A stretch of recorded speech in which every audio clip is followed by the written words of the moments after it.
इस देश की जेल में हैं। अगर कोई भी लेटर लिखे, कोई शंका जाहिर करे, उसकी जांच होनी चाहिए। और उस लेटर अगर उन्होंने दिया था उस पर क्या जांच की, किस अफसर ने क्या कहा, अगर वो जांच नहीं की गई उस वक़्त, तो ये भी संदेह के घेरे में अगर उन्होंने प्रशासन को ये लेटर लिख के दिया था कि मुझे जहर दिया जा रहा है या जहर दिया जा सकता है। और अब जो उसके परिवार के लोग कह रहे हैं, उन बातों का बिल्कुल तसल्ली ज़रूरी है। ये केस पूरे देश में चर्चा का विषय बना हुआ है।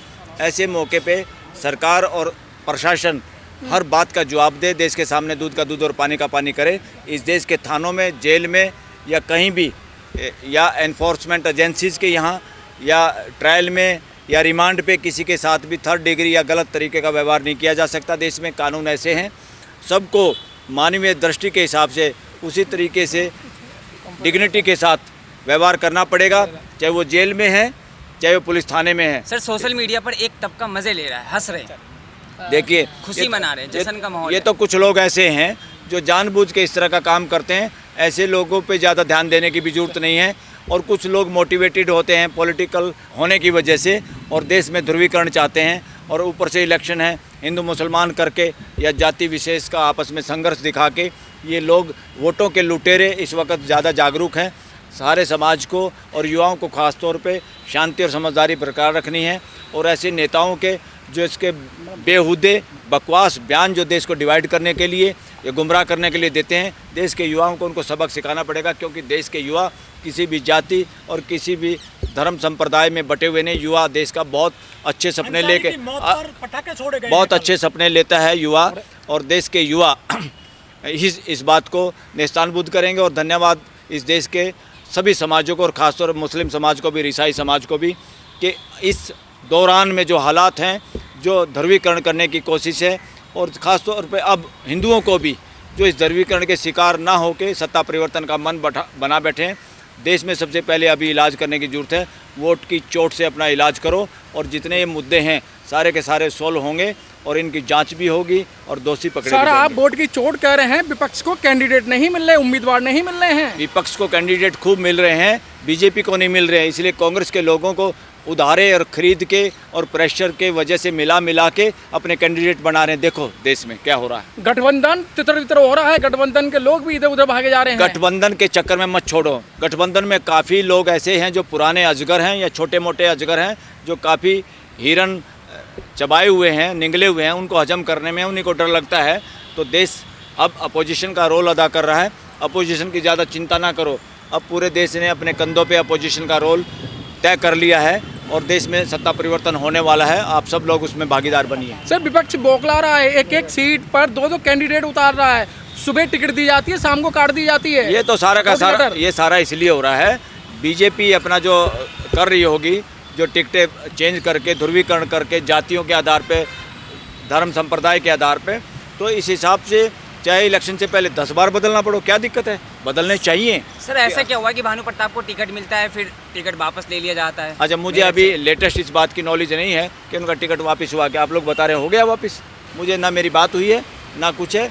क्या स्थितियाँ रही होंगी और कुछ ना कुछ अच्छा सोच के स्थानीय नेताओं में विरोध हो सकता है। देखो अब इस वक्त क्या है, इस वक्त देश में लोकतंत्र के लिए, संविधान की रक्षा के लिए, देश के लोगों के फंडामेंटल राइट के रक्षा की बात आ गई है। देश में भाईचारा ख़त्म होने की बात है, देश में भाईचारा बचाने की बात है, देश को बचाने की बात है, और समाज में बंधुता, समता और भाईचारा बनाने की बात है। उसके लिए कैंडिडेट एक बार क्या 1000 बार भी बदलने की जरूरत है, कोई दिक्कत नहीं। लेकिन सर, कुछ लोग विरोध कर रहे हैं कि भानु प्रताप जी ईवीएम का विरोध कर रहे हैं, खुद ईवीएम का चुनाव लड़ने पहुंच गए। देखिए, बात उसकी नहीं है कि ईवीएम का इलेक्शन लड़ने क्यों पहुंच गए। किसी ने कहा था ईवीएम का इलेक्शन वो नहीं लड़ेंगे। उनका विरोध आज भी है ईवीएम से।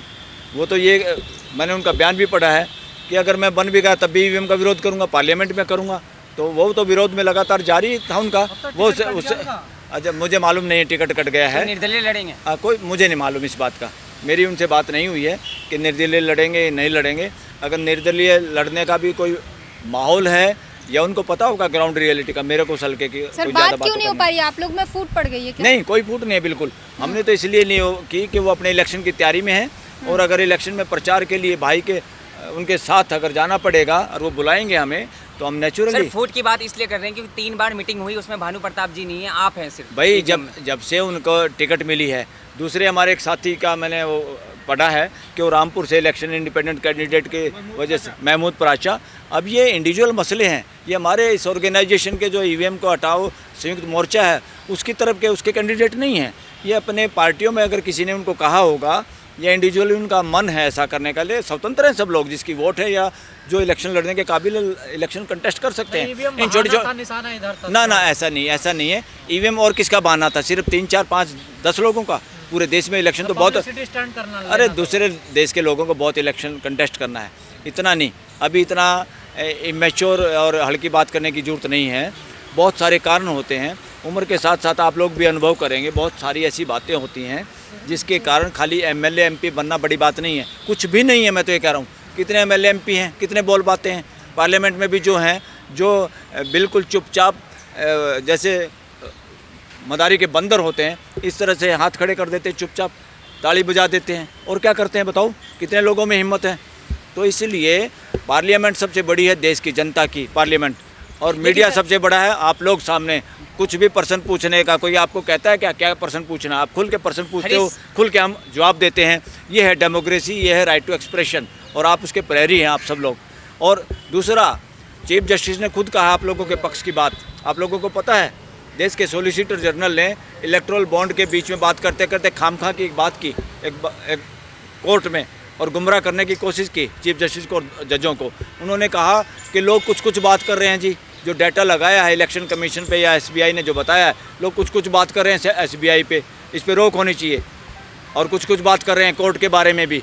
उन्होंने कहा नहीं, आप इसकी चिंता मत करो, हमारे कंधे बहुत मजबूत हैं, हम अपने आप देख लेंगे। हमें चिंता है देश के लोगों के राइट टू एक्सप्रेशन की, देश के लोग बोल पाएँ और इवन जुडिशरी के बारे में भी बोल पाएँ। हम तो ये चाहते हैं, ये ग्रेटनेस चीफ जस्टिस चंद्रचूड़ की। लेकिन सर सवाल ये है कि 600 वकील हरीश साल्वे समेत सीजीआई को पत्र लिखते हैं कि दबाव में है सुप्रीम कोर्ट। पीएम मोदी भी हमला करते हैं कि कांग्रेस दबाव बना रही है। हाँ, कांग्रेस कैसे दबाव बनाएगी? कांग्रेस पे तो दबाव बनाया जा रहा है, कांग्रेस के लोगों को ईडी में फंसाया जा रहा है, अपोजिशन के लोगों को फंसाया जा रहा है। कांग्रेस का दबाव बनाने का माहौल है क्या? अब चारों तरफ से गिर गए हैं प्राइम मिनिस्टर और बीजेपी, इनको हार का डर सता रहा है। इनको लग रहा है हम जो गड़बड़ करना चाहते हैं गड़बड़ नहीं हो पाएगी। चीफ जस्टिस चंद्रचूड़ मजबूती से और उनके साथी काफ़ी मजबूती से सामने आ रहे हैं, देश के सामने आ रहे हैं, उनको डराने की कोशिश है। और ये एक तरह से प्राइम मिनिस्टर का ही लेटर है, उनके कहने पे लोगों ने लेटर लिखा है, और एक तरीके से ये मैसेज है प्राइम मिनिस्टर का, डराने की भभकी है, बंदर भभकी जो कहते हैं ना, ये वो है। पूरा देश चीफ जस्टिस और सुप्रीम कोर्ट के साथ खड़ा है, पूरे वकील खड़े हैं। ऊँट किस करवट बैठेगा? आप भी बहुत मेहनत कर रहे हैं। ऊँट तो बैठ लिया, करवट बैठ लिया, सत्ता परिवर्तन हार मान ली सर विपक्ष ने, बीजेपी ने। तभी तो ट्वीट करने की जरूरत पड़ रही है प्राइम मिनिस्टर को, तभी तो सुदामा के उदाहरण देने की जरूरत पड़ रही है।